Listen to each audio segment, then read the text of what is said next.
Man, Netflix is kicking ass for me lately. Like, it's been a while since I've been able to find like a lot of good shit on there. Like, lately it's been awesome. Like last night, pretty late at night, I get a little closer here. It's a bit loud outside. But anyway, last night, like, I dug up this movie on there called, it's in the new releases, but I don't know, like, when it got released into their new releases. It could have been, like, the last time they released shit. Could have been this time. I can't really remember. But the thing is called, Bloody April Fool's Day. Or Bloody April Fools. It's a Spanish movie.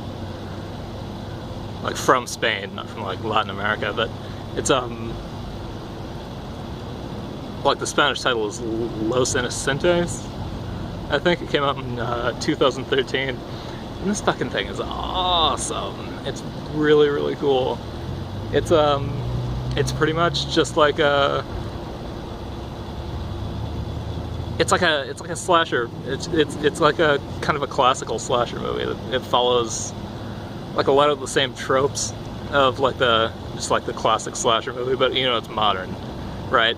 But like it's they don't do it like, you know, like the modern slasher movies that have complained about that it's not like it's got like a lot of like different elements and like references to like movies from before, but it's not like some just kind of like cynical postmodern like bullshit mess. It's like actually like a good movie.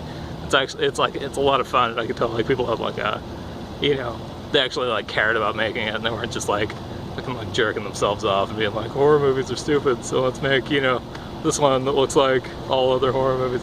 But it's, yeah, man, it's awesome. It's like, the whole plot is like some guy died like a while ago on a Spanish April Fool's Day, which I guess is like,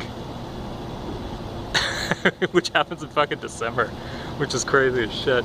Like, that like doesn't make any sense with the title, because like, you know, like the English title is Bloody April Fools, but it's like, you know, fucking Spanish April Fool's Day, I guess, happens in December. It's December 28th, I guess, is like National Goofy Fuck Around Do Bad Shit to Your Friends Day in Spain. But anyway, so like this guy's like staying in a hostel or whatever, like on some trip, and like he gets like caught up in this like really shitty prank where they fucking like they lock him in this boiler room. There's like a ton of people like taking showers, and he just gets cooked alive in there.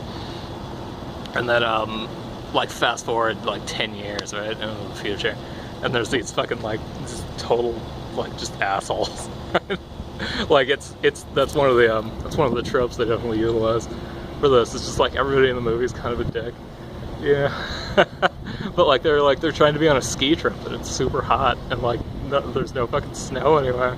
So these this group of like horny teenagers or whatever, like you have in fucking the classical slasher movies, like, you know, they're like, fuck it, let's like stay at this abandoned hostel and get drunk, you know, and like just fuck around in there. And then like it turns out it's the one where that guy died, and like they go to this gas station, and there's like a dire warning and shit, like, and then they go there, and yeah, they just get their shit fucked up by like a murderer in like really, really weird ways. Like, they're not even like a lot of them aren't even like slasher movie ways to die. Like you can tell, like, this movie, like a weird thing about this movie is I think like it was made by like a film school class, like the senior year like director's seminar of like Barcelona University. It's called the program's called ESCAC. I don't know if that's a Spanish word or if it's initials. I don't know if ESCAC is like Spanish or something. But yeah, man, there's like 12 fucking directors of this movie, and like, you know, like 10 writers, like fucking like 13 cinematographers. Like they have like a whole like just fucking ton of people working on this thing, and it kind of shows, because like my one complaint about this is like it's a little inconsistent. There's just like you can tell that like a lot of people were, you know, responsible for this fucking thing. Like, none of the murders really like make any sense with the theme of like April Fool's Day, you know, or December 28th, goofy fuck around Spaniard Day, like whatever it's called, you know, whatever it's called there, December Fool's Day. I don't know. I should have looked it up, but I just get real excited to tell people about fucking awesome movies. But yeah, like the murders are weird. Like you can tell some Dario Argento fans freaking worked on this thing, because like in a lot of the stuff in his like supernatural like films, like Inferno, like all those, like the Three Sisters trilogy and stuff, like a lot of times people get killed by like weird shit, and that happens a lot in this movie. Like some lady gets like the evil guy like puts like a snake in her bag and it fucking kills her, and she gets hit, it fucking bites her and she gets hit by a bus. And like one scene, some guy just gets eaten by bees. Like I don't know even really where they came from, you know. It's like there's one lady and they're super gross part of the movie. This one's weird. This isn't really Argento. This is kind of like a more modern kind of like splatter kind of a thing. But it's like she's fucking around and like she's fucking some guy in a bathroom, and the killer comes in. He shoots like a dart into this guy's face through like a hole in the wall there, like a weird glory hole. And like she comes running out of the fucking bathroom. There's a ton of boobs in this movie, by the way, and they're all awesome. There's like a lot of hot girls and dudes, honestly, some pretty sexy guys.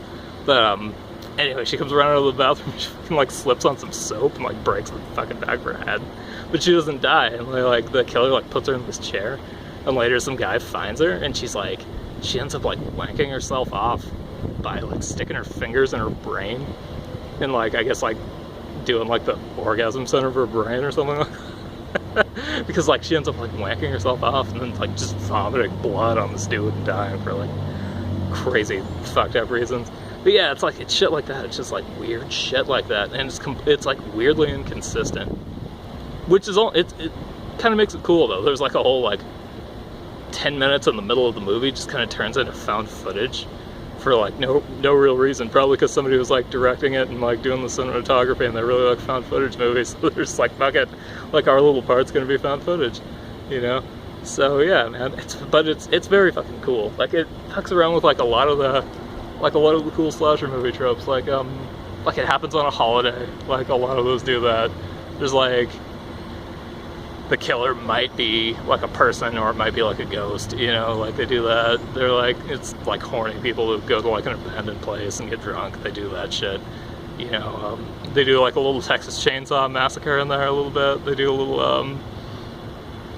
little The Burning, you know. They do a little bit of everything. It's awesome, and it's obviously like the people who made this like actually like the material that they're fucking going for, and they're making a movie that's actually fucking like pretty enjoyable.